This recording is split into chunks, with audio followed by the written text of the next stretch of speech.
Hello friends, அனைவருக்கும் வணக்கம். So இந்த வீடியோவில் உங்கள் எல்லாருக்கும் இருக்கக்கூடிய ஒரு மிக முக்கியமான டவுட்ஸ்க்கான ஒரு விளக்கம் இந்த வீடியோவில் இருக்க போது. இப்போ ரீசெண்டாக நமக்கு குரூப் 4 எக்ஸாமுக்கான சிலபஸை அப்டேட் பண்ணி வெளியிட்டிருந்தாங்க. ஸோ இதில் ஜென்ரல் ஸ்டடீஸ்லையும் ஆப்டிடியூட்லையும் பெரிய அளவுக்கு சேஞ்சஸ் அப்படிங்கிறது நடக்கலை.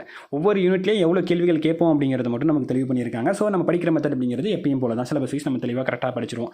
இங்கே ஜென்ரல் தமிழில் தான் நமக்கு மிகப்பெரிய மாற்றங்கள் அப்படிங்கிறது நடந்திருக்கு. சில இலக்கணத்துக்கான இம்பார்ட்டன் அப்படிங்கிறது இன்க்ரீஸ் பண்ணி கொடுத்துருக்காங்க. அண்ட் உரைநடை இலக்கிய பகுதிகளில் சிலபஸை குறைச்சிருக்காங்க. ஸோ ஓவராலாகவே பார்த்திங்க அப்படின்னா சிலபஸ் அப்படிங்கிறது நமக்கு ரொம்பவே குறைஞ்சிருக்கு. இதுக்கு முன்னாடி ஒரு 100% சிலபஸ் இருந்துச்சு அப்படின்னா இப்போதைக்கு நமக்கு இருக்கிற சிலபஸ் பார்த்தீங்கன்னா ஒரு 40 to 45% தான் சிலபஸ் அப்படிங்கிறது இருக்குது. ஏன்னா நமக்கு இலக்கிய உரைநடை பகுதிகள் தான் ரொம்ப அதிகம், வாஸ்டான இலக்கணம் நிறைய படிக்கிற மாதிரி இருக்கும். இப்போ இலக்கண பகுதிகளுக்கு இம்பார்ட்டன்ட் கொடுத்துட்டு இலக்கியம் உரைநடை பகுதிகளில் கம்மியான தலைப்புகள் தான் கொடுத்துருக்காங்க. ஸோ இதுக்கு முன்னாடி படிக்கும்போது பார்த்தீங்க அப்படின்னா நமக்கு நியூ புக்கு, ஓல்டு புக்கு, சிறப்பு தமிழ்னு எல்லாமே படிக்கிற மாதிரி இருக்கும். ஸோ இப்போ அதெல்லாமே படிக்கணுமா அப்படிங்கிறது நிறைய பேர் வந்து கேட்குறீங்க. அண்ட் அதே மாதிரி இப்போ முதல்ல நமக்கு வந்து 6th, 7th, 8th புக் வைஸாக படிப்போம். இப்போ நம்ம அதே மாதிரி படிக்கணுமா அல்லது சிலபஸ் வைஸ் படிக்கணுமா அப்படிங்கிறது நிறைய பேர் கேட்குறீங்க. ஒரு சிலர் வந்துட்டு புக் வைஸ் படிக்க சொல்லியிருப்பாங்க, ஒரு சிலர் வந்து சிலபஸ் வைஸ் படிக்க சொல்லியிருப்பாங்க. யூடியூப் சேனல்ஸ்லேயே ஒவ்வொருத்தங்களும் ஒவ்வொரு மாதிரி சொல்லியிருப்பாங்க. ஸோ அதை நினச்சி நீங்கள் டக்குன்னு ட்ரிகர் ஆகி மாறி கொஞ்சம் ஒரு கன்ஃபியூஷன் ஆகிருப்பீங்க. ஸோ அந்த மாதிரி இல்லாமல் எந்த மாதிரி வே ஆஃப் அப்ரோச்சில் பண்ணோம் அப்படின்னா கரெக்டாக இருக்கும் அப்படிங்கிறத இந்த வீடியோவில் பார்க்க போகிறோம். சரிங்களா? ஸோ ஃபஸ்ட்டு வந்துட்டு இந்த சிலபஸ் வைஸ் புக் வைஸ் அப்படிங்கிறத தாண்டி இந்த சிலபஸ் அப்டேஷன் வந்து ஏன் டிஎன்பிசி பண்ணாங்க அப்படிங்கிறத முதல்ல புரிஞ்சுக்கணும். ஸோ இதுக்கு முன்னாடி நமக்கு சிலபஸ் அப்படிங்கிறது ரொம்ப வாஸ்ட்டாக வந்து இருந்துச்சு. இப்போ லாஸ்ட்டாக 2024 குரூப் 2 எக்ஸாம் முடிஞ்சதுக்கு அப்புறமேட்டுக்கு தான் இந்த இஷ்யூ அப்படிங்கிறது நமக்கு வந்துச்சு. ஸோ அதில் நமக்கு ஜென்ரல் இங்கிலீஷ் எடுத்தவங்களுக்கு கம்மியான சிலபஸில் அதிகமான கொஸ்டின்ஸ் அடிக்க முடிகிற அளவுக்கு இருந்துச்சு. இதே ஜென்ரல் தமிழில் சிலபஸும் வாஸ்ட்டு, ஆனால் கேள்வி பார்த்திங்க அப்படின்னா நியூ புக்கு, ஓல்டு புக்கு, அது இல்லாமல் சிறப்பு தமிழில் அதெல்லாம் கேள்வி எடுத்திருந்தாங்க. ஸோ மொதல் விஷயம் வந்து வாஸ்டான தமிழ் சிலபஸ் அப்படிங்கிறது இங்கே ஒரு பிரச்சனை. ரெண்டாவது, தமிழ் அண்ட் இங்கிலீஷ்க்கு ஒரு ஈக்குவலான சிலபஸ் அப்படிங்கிறது இல்லை.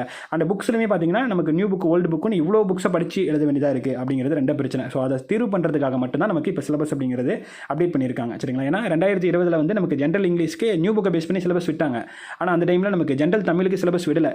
நமக்கு ஜென்ரல் தமிழுக்கு பார்த்தீங்க அப்படின்னா இந்த பழமொழிகள்னு ஒரு டாபிக் இலக்கணத்தில் ஆட் பண்ணாங்க. அது இல்லாமல் காகிதம் இல்லத்து, இந்த மாதிரி ஒரு சில தலைவர்கள்லாம் ஆட் பண்ணி நமக்கு என்ன பண்ணாங்கன்னா சிலபஸ் இன்னும் இன்க்ரீஸ் பண்ணி தான் கொடுத்துருந்தாங்க. சரிங்களா? ஸோ அப்பயே இந்த இஷ்யூ அப்படிங்கிறது இருந்துச்சு. ஏன்னா இதில் இருக்கக்கூடிய நிறைய தலைப்புகள் ஓல்டு புக்கில் தான் இருக்குது, நியூ புக்கில் இல்லவே இல்லை. ஸோ அப்பயே இந்த நியூ புக்கா ஓல்டு புக்காங்கிற இஷ்யூ வந்துட்டே இருந்துச்சு.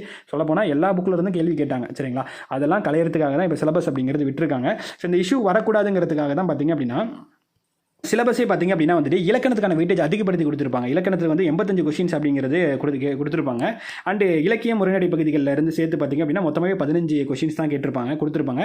அண்ட் அதுலேயுமே பார்த்திங்க அப்படின்னா வந்துட்டு இந்த அழகு 7க்கு மட்டும் ஒரு விஷயம் மென்ஷன் பண்ணியிருப்பாங்க. என்னென்னா 10ஆம் வகுப்பு வரையிலான பாட புத்தகங்களை அடிப்படையாக கொண்டது அப்படிங்கிறத தெளிவு பண்ணியிருப்பாங்க. சரிங்களா?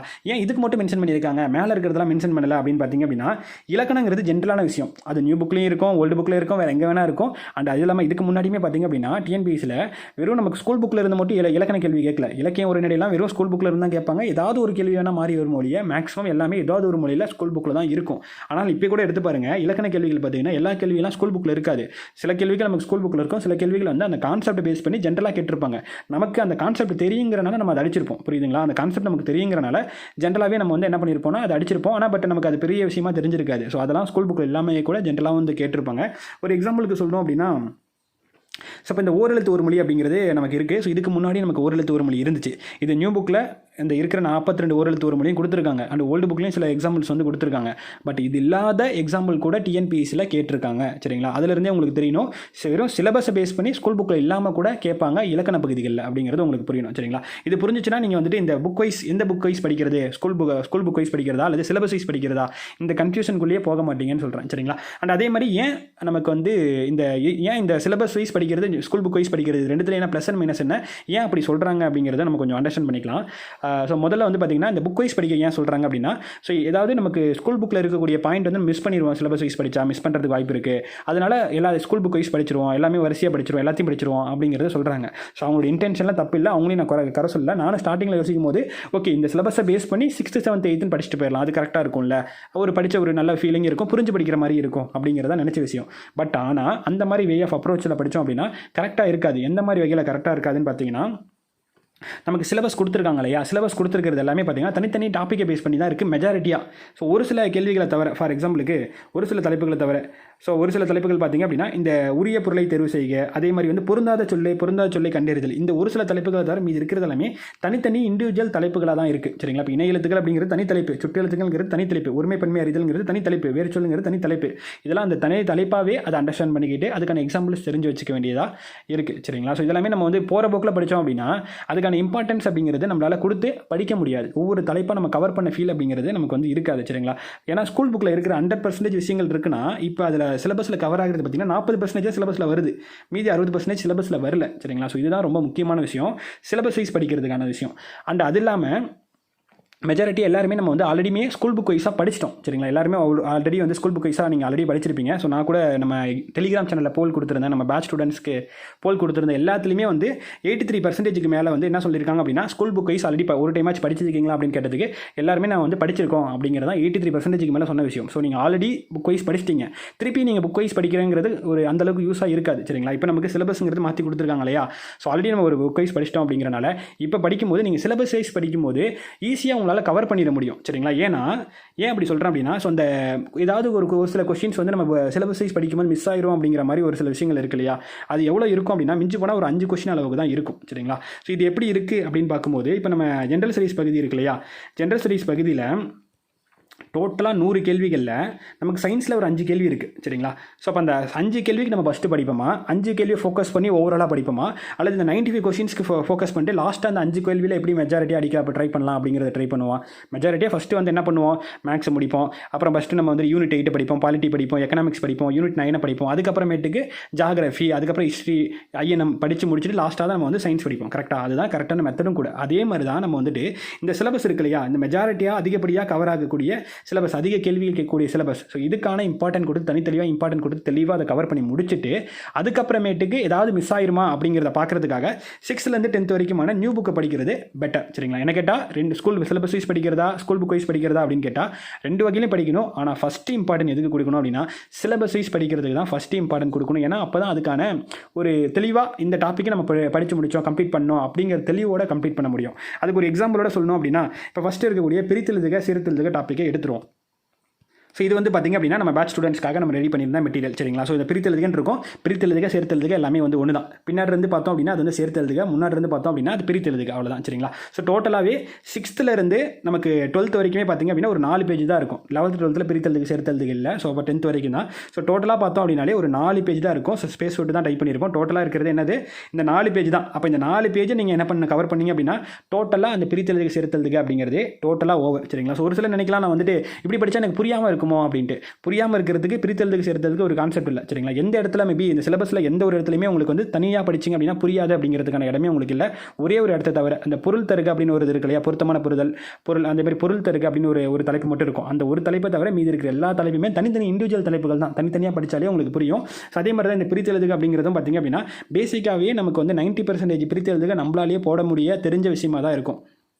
ஃபார் எக்ஸாம்பிளுக்கு பார்த்தோம் அப்படின்னா வந்துட்டு இப்போ கண்டறிக அப்படின்னா கண்டு கூட்டல் அறிக, அவுடதம் அப்படின்னா அவுடதமாம் அப்படிங்கிறது அவுடதம் கூட்டல் ஆம் அப்படிங்கிறது நம்மளே பேசிக்காக விட்டாலே பிரிப்போம். ஓய்வரங்கிறது ஓய்வு கூட்டல் அற அப்படிங்கிறது நமக்கே பேசிக்காக தெரியும். சரிங்களா? ஒரு சில விஷயங்கள் தான் நமக்கு என்ன ஆகிடும் அப்படின்னா இது இப்படி தான் பிரியுமா அப்படிங்கிறது நமக்கு தெரியாமல் இருக்கும்.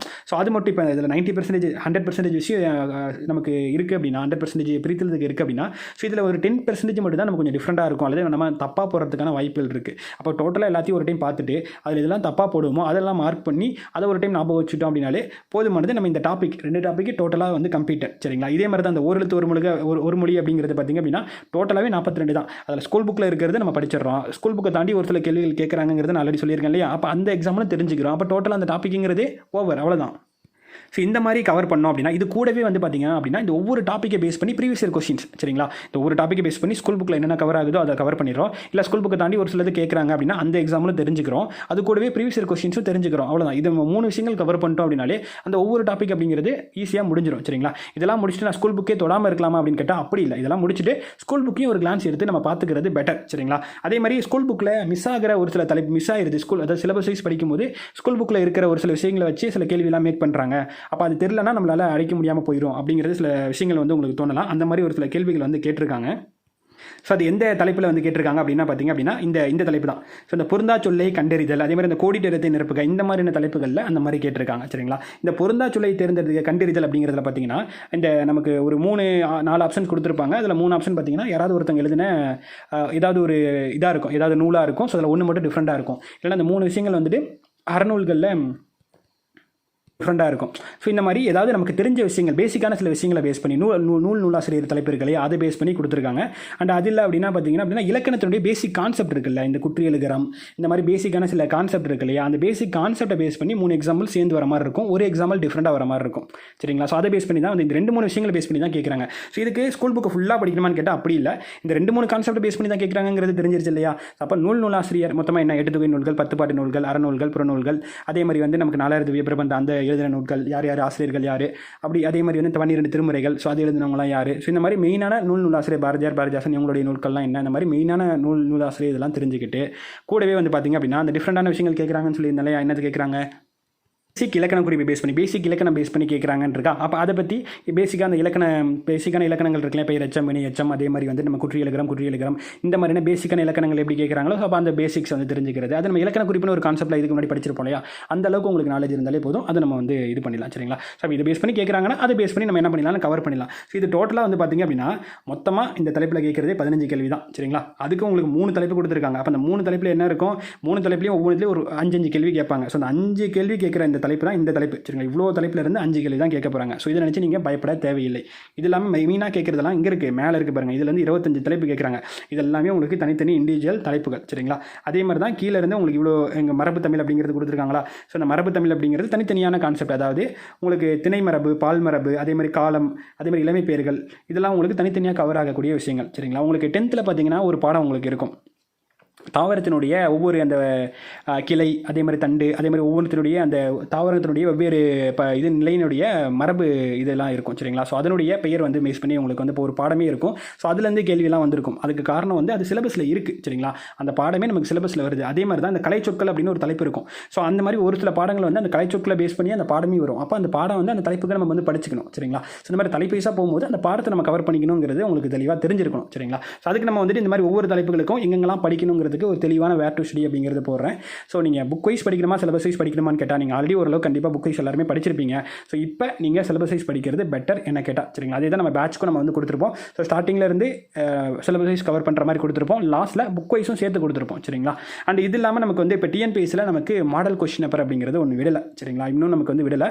அதே மாதிரி இன்னும் அடுத்தடுத்த எக்ஸாம்ஸ் இருக்கு இல்லையா, அடுத்தடுத்த எக்ஸாம்ஸ்ங்கிறது நடக்க போது அதோட எலிஜிபிலிட்டி டெஸ்ட் அப்படிங்கிறது தகுதி தேர்வுன்னு இருக்கு இல்லையா, அதுக்கும் இந்த சேம் சிலபஸ் தான் கொடுத்துருக்காங்க. இதுக்கு முன்னாடி நமக்கு ஒரு 25 தலைப்பு கொடுத்துருந்தாங்க, அந்த சிலபஸ் கொடுக்கல. இப்போ நமக்கு இந்த இலக்கணம், சொல்லகராதி, எழுதும் திறன் கொடுத்துருக்காங்க இல்லையா, இந்த சிலபஸ் தான் நமக்கு கொடுத்துருக்காங்க. ஸோ இப்போ இதை பேஸ் பண்ணி எப்படி எக்ஸாம்ஸ் கொஸ்டின்ஸ் இருக்குது, எப்படி இருக்குது, ஒவ்வொரு பேட்டர்ன் எப்படி இருக்குது, அதே மாதிரி ஓல்டு புக்கு நியூ புக்கு இதெல்லாம் எப்படி கேட்டிருக்காங்க அப்படிங்கிறதெல்லாம் பார்த்து நமக்கு ஒரு ஐடியா அப்படிங்கிறது கிடைச்சிரும். அண்ட் என்னை பொறுத்த வரைக்கும் என்னோட அனாலிசிஸில் இதுக்கு முன்னாடி இப்படிலாம் கேட்டிருக்காங்க அப்படிங்கிறதெல்லாம் வச்சு பார்க்கும்போது இலக்கணம் பொறுத்த வரைக்கும் பார்த்திங்க அப்படின்னா நமக்கு நியூ புக்லேயே மெஜாரிட்டியான தலைப்புகள் நமக்கு கவர் ஆகி எல்லா தலைப்புகளுமே நியூ புக்லேயே கவர் ஆயிருது. சரிங்களா? அப்போ நீங்கள் நியூ புக்கை தெளிவாக நீங்கள் இந்த இலக்கண தலைப்புகளுக்கு முடிச்சிங்க அப்படின்னாலே போதும். ஓல்டு புக்கில் அதோட எக்ஸாம்பிள்ஸ் கண்டிப்பாக நீங்கள் தெரிஞ்சுக்கணும். ஓல்டு புக்கில் இருக்கிறது கவர் பண்ணணும், ஆனால் இந்த தலைப்புகளுடைய எக்ஸாம்பிள்ஸ் நீங்கள் கண்டிப்பாக தெரிஞ்சுக்கணும். ஃபார் எக்ஸாம்பிளுக்கு சொல்லணும் அப்படின்னா இந்த சந்திப்பிலைன்னு இருக்கு இல்லையா, இந்த சந்திப்பிலையில் ராரா சந்திப்பிலை இல்லை, ஸோ இந்த ராரா வேறுபாடு, இது ஒளி வேறுபாடு அறிந்து பொருள் தருக அப்படிங்கிறது ஓல்டு சிலபஸில் இருக்கும். சரிங்களா? லாரா வேறுபாடு, ராரா வேறுபாடு அப்படிங்கிறது. ஸோ இது நியூ புக்கில் அங்கங்கே கொஞ்சம் இருக்கும். பட் ஆனால் ஓல்டு 11th 12th புக் இருக்கு இல்லையா, ஸோ அந்த இடத்துல பார்த்தீங்கன்னா நல்லாவே சூப்பராகவே கவர் பண்ணி கொடுத்துருப்பாங்க. ஓல்டு 11th 12th புத்தகத்தில் பார்த்தீங்கன்னா இந்த ராரா நானா வேறுபாடுலாம் நல்லா சூப்பராக கவர் பண்ணி கொடுத்துருப்பாங்க. அந்த எக்ஸாம்பிள்ஸ் எல்லாம் இப்போ வரைக்குமே கேள்வி கேட்டுட்டு இருந்தாங்க. ஸோ சரிங்களா? ஸோ அந்த மாதிரி இந்த தலைப்புகள் எங்கே தெளிவாக கவர் ஆகுது, எவ்வளோ கவர் பண்ண முடியுமோ அந்த அளவுக்கு கவர் பண்ணிக்கிறது பெட்டர். இதே தான் நம்ம பேட்ச் ஸ்டூடெண்ட்ஸ்க்கு நம்ம கவர் பண்ண போகிறோம். நம்ம யூடியூப் ஸ்டூடெண்ட்ஸ்க்கும் நான் வேர் டு ஸ்டடி தெளிவாக கொடுத்துட்றேன். ஸோ அதை பேஸ் பண்ணி நீங்கள் படிச்சுக்கலாம். சரிங்களா? அதே மாதிரி சிலபஸ் வைஸ் படித்து முடிச்சுட்டு 6th 10th வரைக்குமான நியூ புக் இருக்கு இல்லையா, நியூ புக்கை மட்டும் உரைநடை பகுதிகள், துணைப்பாட பகுதிகள், செயல் பகுதிகள் அப்படிங்கிற மாதிரி பாரபட்சம் இல்லாமல் ஒரு கிளான்ஸ் எல்லாத்தையும் படிச்சுக்கிறது பெட்டர். அது எதுக்குன்னா இந்த 90 to 95 கேள்வி உங்களால் வந்துட முடியும் சிலபஸ் வைஸ் படிக்கும்போது. அந்த எக்ஸ்ட்ரா அந்த 5 to 8 கொஸ்டின் நீங்கள் மிஸ் ஆகாமல் இருக்கிறதுக்கு 6th 10th வரைக்குமான நியூ புக்கை மிஸ் பண்ணாமல் ஓரளவுக்கு படிச்சுக்கிறது பெட்டர். அதுக்கு முன்னாடி ஃபஸ்ட்டு சிலபஸ் வைஸ் கவர் பண்ணிடுங்க, அதுக்கப்புறம் இது படிச்சிங்க அப்படின்னா கரெக்டாக இருக்கும். ஸோ அதே மாதிரி சில பேருக்கு நான் சிலபஸ் வைஸ் படிக்கும்போது எனக்கு புரியாமல் போயிருமா அப்படிங்கிற ஒரு பயம் வரும். ஸோ அதுக்கு ஆல்ரெடி சொன்ன மாதிரி தான் எல்லாமே தனித்தனி தலைப்பு தான். இந்த பொருள் தருக அப்படின்றது சொல்லும் பொருளும் அறிதல் அப்படிங்கிறதுல ஸோ அதோடைய மீனிங் என்ன அப்படிங்கிறது, அந்த பாடலுடைய மீனிங் இதெல்லாம் தெரிஞ்சு படிக்கும்போது இன்னும் கொஞ்சம் பெஸ்ட்டாக இருக்கும். பட் இருந்தாலுமே நீங்கள் இந்த மாதிரி சிலபஸ் வைஸ் கவர் பண்ணிவிட்டு லாஸ்ட்டாக அந்த புக் வைஸ் படிக்கிறீங்க இல்லையா, ஸோ அதனால் சொல்லும் பொருளும் அப்படிங்கிறதும் அதுலேயும் உங்களுக்கு ஈக்குவல் ஆயிரும். சரிங்களா? ஸோ அதனால் அதை பற்றி பயப்பட வேணாம். சிலபஸ் வைஸ் படிங்க, படித்து முடிச்சுட்டு 6th 10th வரைக்கும் பார்த்தீங்கன்னா சிலபஸ் வைஸ் படிக்கும்போது நியூ புக்கு ஓல்டு புக்குங்கிற பாரபட்சம் பார்க்காம நியூ புக்கில் தெளிவாக கவர் பண்ணுங்கள். ஓல்டு புக்கில் அந்த எக்ஸாம்பிள்ஸ் எல்லாம் படிச்சுக்கோங்க. அண்ட் கூடவே பார்த்தீங்க அப்படின்னா அது முடிச்சுட்டு கண்டிப்பாக 6th 10th வரைக்குமான நியூ புக்கை ஒரு கிளான்ஸ் பார்த்து முடிச்சிருங்க. சரிங்களா? ஸோ இது தாண்டி தாண்டி நமக்கு வந்து அதுக்கப்புறம் எக்ஸாம்ஸ் நடக்குது, அந்த கொஷின்ஸ்லாம் அனலைஸ் பண்ணிவிட்டு எப்படி கேட்குறாங்க அப்படிங்கிறதுக்கு ஏற்ற மாதிரி இன்னும் நம்ம எக்ஸ்ட்ராவும் நம்ம வந்து என்ன பண்ணிக்கலாம் அப்படின்னா நம்மளே இம்ப்ரூவ் பண்ணிக்கலாம். சரிங்களா? அண்ட் அதே மாதிரி லாஸ்ட்டில் வந்து பார்த்திங்க அப்படின்னா நமக்கு இலக்கிய தலைப்புகள், உரைநடை தலைப்புகள் இருக்கும். ஸோ இதுக்கு நியூ புக்கு படிக்கலாமா, ஓல்டு புக்கு படிக்கலாமா அப்படின்னு டவுட் பார்த்திங்க அப்படின்னா என்ன கேட்டால் இதில் வந்து நமக்கு 6th to 10th வரைக்கும் மட்டும் தான் கொடுத்துருக்காங்க. சரிங்களா? 11th 12th படிக்கவே வேணாமான்னு கேட்டால் என்ன கேட்டால் நீங்கள் வந்துட்டு 11th 12th படித்து வச்சுக்கோங்க. ஏன்னா இந்த தலைப்புகள் 11th 12th கம்மியாக தான் கவர் ஆகும். அண்ட் அதே மாதிரி ஓல்டு புக்லேயும் பார்த்திங்கன்னா அப்படின்னா ஒரு சில இடங்களில் தான் கவர் ஆகும். சரிங்களா? அதனால் அந்த மாதிரி பாரபட்சம் பார்க்காம இந்த தலைப்புகளுக்கு என்ன தலைப்பே கம்மியாக தான் கொடுத்துருக்காங்க. இலக்கியத்தில் 2 தலைப்பு தான் இருக்குது, உரைநடையில் 4 தலைப்பு தான் இருக்குது. ஸோ இதுக்கு நீங்கள் new book 11th 12th, old book 11th 12th எல்லாமே கவர் பண்ணிக்கிறது பெட்டர். அதுக்கான வேக்டிவ் ஸ்டடியை நான் கொடுக்குறேன். ஸோ ஏன்னா ஆல்ரெடி மேக்ஸிமம் பேர் படிச்சிருப்பீங்க, ஒரு சிலர் படிக்காமல் இருப்பீங்க, அவங்களும் படித்து வச்சுக்கோங்க. காம்படிஷனில் உங்களுக்கு எப்படி வேணால் கேட்கப்படலாம். சரிங்களா? ஸோ அதை ஞாபகம் வச்சுக்கோங்க. ஸோ அவ்வளோதான் ஓவராலாக நான் சொல்லிட்டேன்னு நினைக்கிறேன். ஸோ என்னுடைய ஓவரால் வியூ வந்து கடைசியில் ஃபைனலாக சொல்லணும் அப்படின்னா சிலபஸ் வைஸ் படிக்கிறது பெட்டர். ஃபஸ்ட்டு நீங்கள் சிலபஸ் வைஸ் படிங்க. சிலபஸ் வைஸ் படிக்கும்போது நியூ புக்கு ஓல்டு புக்குன்னு பாரபட்சம் இல்லாமல் எல்லாத்தையுமே வந்து கவர் பண்ணிடுங்க. ரெண்டாவது வந்து 6th to 10th வரைக்குமான நமக்கு வந்துட்டு ஸ்கூல் புக்கையும் வந்துட்டு கொஞ்சம் ஓரளவு ஒரு கிளான்ஸ் வந்து பார்த்துக்காங்க. மூணாவது வந்து இந்த சிலபஸ் வைஸில் வந்து ப்ரீவியஸ் இயர் கொஷின்ஸ், அது தகுதி தேர்வுன்னு இல்லை, நார்மல் கொஷின் எவருன்னு இல்லை, இந்த சிலபஸை பேஸ் பண்ணி ஓவராலாக எல்லா கொஷின்ஸுமே பார்த்துருங்க. ஸோ இந்த 3 விஷயங்கள் பண்ணிடுங்க. கட்டாயமாக நீங்கள் வந்து கிளியர் பண்ணுறதை யாராலையும் தடுக்க முடியாது. கண்டிப்பாக ஒரு 95+ அப்படிங்கிறது உங்களால் எடுத்துட முடியும். சரிங்களா? அதே மாதிரி தான் இந்த இலக்கண தலைப்புக்கு வெறும் ஸ்கூல் புக்கு மட்டும் போதும் அப்படின்னு நினச்சிருவேன்னா கண்டிப்பாக ஒரு சில எக்ஸாம்பிள்ஸ் வந்து ஸ்கூல் புக்கை தாண்டியுமே கேட்கறதுக்கு வாய்ப்பு இருக்குது. ஸோ அந்த டாப்பிக்காக கவர் பண்ணுங்கள், அந்த கான்செப்டாக கவர் பண்ணுங்கள். அது ரொம்ப முக்கியம். சரிங்களா? ஸோ அவ்வளோதான் இந்த வீடியோ தெளிவாக புரிஞ்சிருக்குன்னு நினைக்கிறேன். அடுத்த வீடியோவில் பார்க்கலாம். Thank you so much.